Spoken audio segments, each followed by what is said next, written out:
Hello नमस्कार, मैं हूं रंजन और एक बार फिर से आप सभी का स्वागत करते हैं अपने चैनल न्यूज़ सक्सेस मंत्रा में। तो दोस्तों, आज जो है हम लेके आए हैं यात्रा। ठीक है, क्योंकि ईवीएस के अंदर आता है यात्रा से हम लोग चीज़ों को सीखेंगे। और आज के जो है बहुत ही इंपॉर्टेंट वीडियो होने वाला है। बिल्कुल छोटा सा होगा लेकिन आपको बहुत सारी चीज़ें देकर जाएगा।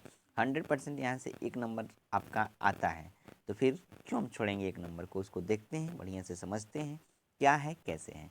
तो भारत के विभिन्न राज्यों में परिवहन के साधन, यानी कि भारत के विभिन्न राज्यों में परिवहन के कौन कौन से साधन हैं इसको देखेंगे। ये बहुत इंपॉर्टेंट है सीटेट के लिए, यूपीटेट के लिए एंड अदर टीचिंग एग्जाम्स के लिए।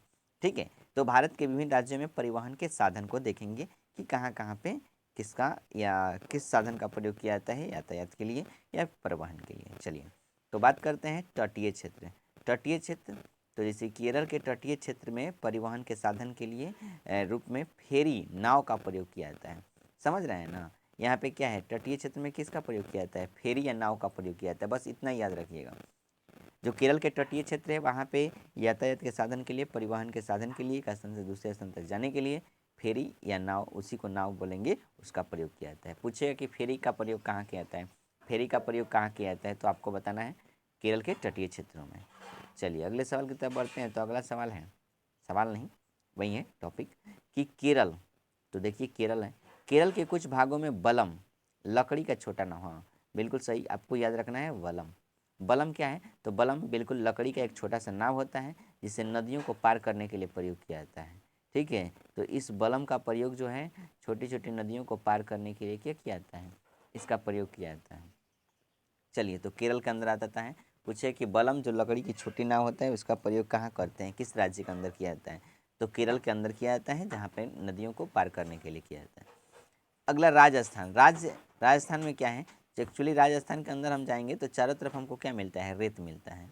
राजस्थान के चारों ओर क्या मिलता है, रेत मिलता है, जो दिन में बहुत गर्म हो जाती है। अब यात्रा के लिए वहाँ ऊँट गाड़ी का प्रयोग किया जाता है। ठीक है ना, तो समझें। तो पूछेगा राजस्थान में किस यातायात के लिए, साधन के लिए किसका प्रयोग किया जाता है, तो ऊँट गाड़ी का प्रयोग किया जाता है। क्योंकि वहाँ पे जो जगह होता है उसके चारों तरफ बहुत ही रेत है, बालू ही बालू है, जो कि गर्म दिन में क्या होता है, बहुत गर्म हो जाता है। अब उस पर यात्रा के लिए हम लोग क्या करते हैं, ऊँट गाड़ी का प्रयोग करते हैं। यानी ऊँट गाड़ी का प्रयोग कहाँ होता है, राजस्थान के अंदर, याद रखिएगा। सवाल यहाँ से बनेगा, उसको देख लीजिए। लद्दाख। लद्दाख के अंदर क्या है कि यहाँ अनेक तालाब, नदियाँ तथा झील और घाटियाँ पाई जाती हैं। लद्दाख में अनेक तालाब हैं, नदियाँ हैं, झील हैं, घाटियाँ हैं। ये नदियाँ चौड़ी और गहरी होती हैं, इसलिए नदी पार करने के लिए नदी पर लोहे के समान मजबूत रस्सी होती है। एकदम लोहे के जैसा एकदम बहुत मजबूत रस्सी वहाँ पे बनाया जाता है, एक छोर से दूसरे छोर तक, जो दोनों तरफ मजबूत पेड़ या चट्टानों से कस कर बंधी होती हैं।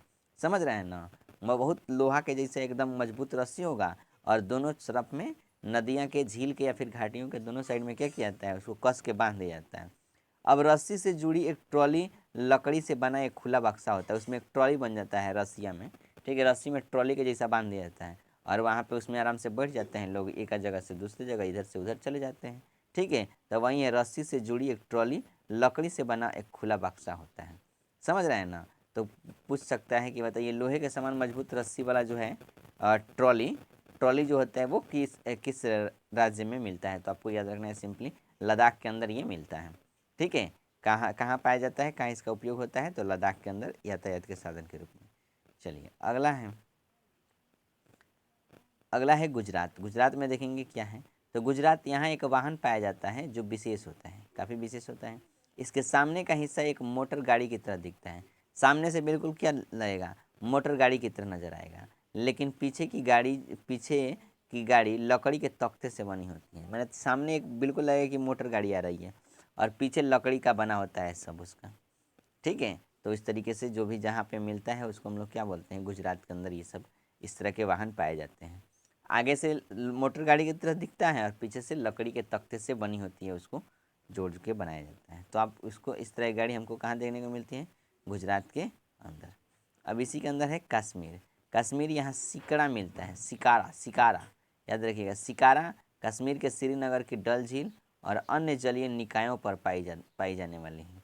यानी कि ये सिकारा जो है ना, कश्मीर में पाया जाता है, जो कि वहाँ के जो डल झील है या फिर अन्य जलीय निकाय जहाँ पे जल है, ये इधर से उधर जाने के लिए, जल की तरफ से तालाब, नदी सबको पार करने के लिए वहाँ पे बनता है, जो कि एक प्रकार का ये भी लकड़ी की ही नाव होता है, लेकिन उसका नाम जो होता है वो सिकाड़ा, याद रखिएगा। सिकाड़ा कहाँ मिलता है? जम्मू कश्मीर के अंदर मिलता है।